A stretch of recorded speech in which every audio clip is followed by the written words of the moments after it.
tout le monde et bienvenue à le calendrier de l'horreur. J'espère que vous êtes contents parce que moi ici, dans mon grenier, je suis très content de pouvoir vous raconter l'affaire Anderson. Cette histoire nous a tous chamboulés. Lorsque je l'ai vue dans le journal, eh bien, j'ai eu de la misère à y croire. Mais honnêtement, celui qui l'a fait est un fou. Alors, tout a commencé un 13 mai, un vendredi 13 mai, alors que Anna finissait l'école. Comme d'habitude, la routine normale, les cours, tout cela. Anna était nouvelle dans son quartier, dans son école. Et l'école avait des petits problèmes d'autobus. L'école ne pouvait pas fournir de transport cette soirée-là. Donc tous les élèves devaient rentrer chez eux à pied. La plupart des élèves de l'école habitaient proche de l'école. Cependant, Anna, elle, habitait dans un quartier défavorisé en banlieue. Elle a dû marcher longtemps. Très longtemps. Mais, soudain, elle rencontra un monsieur et celui-ci avait tout fait tomber par terre. Il avait fait tomber des accessoires. Il s'est fait passer pour un magicien. Il lui montra même son petit lapin mignon. Et cette petite fille, eh bien, elle s'est fait kidnapper. Elle s'est fait kidnapper, oui, par le magicien noir. Donc, on est passé de la petite routine normale à un kidnapping. La petite fille se fit enfermer dans un sous-sol insonorisé. Elle se fit mal nourrir. Mais dans ce sous-sol, le pire, c'est qu'il n'y avait aucune fenêtre, aucune lumière, que du noir.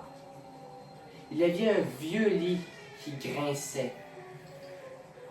Un lavabo, eh bien, comment dire, c'est plutôt une entrée d'eau. Mais cette fille-là vit des choses horribles. Quand je dis horrible, c'est que son kidnappeur portait un masque blanc qui variait selon ses émotions. Mais de jour en jour, la petite fille jouait supposément jolie et parfaite, commença à tomber dans la démence. Elle vit des ombres. Mais ensuite, ce ne sont pas seulement les ombres qu'elle a vues, ce sont les corps qui les faisaient. Elle a vu des monstres, si je peux appeler ça comme ça, hein.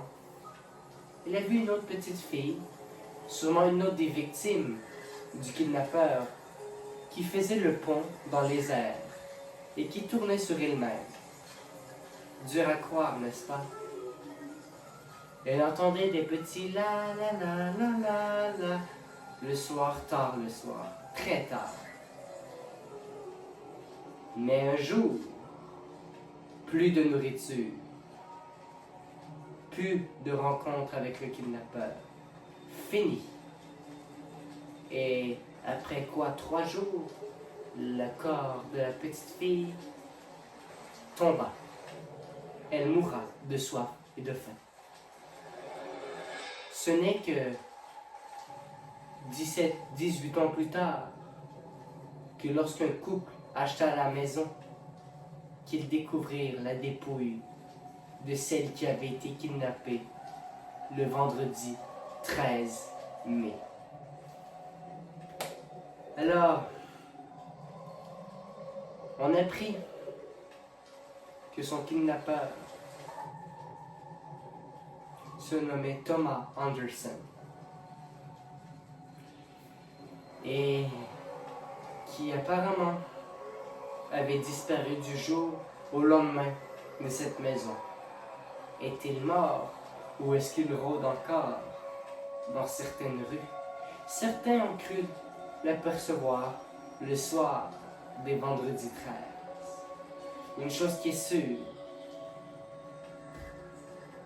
faites attention aux gentilles personnes, aux personnes qui sont supposément trop gentilles. Alors c'est tout pour ce soir. Merci d'avoir visionné la vidéo et on se dit à demain pour une histoire encore plus épeurante.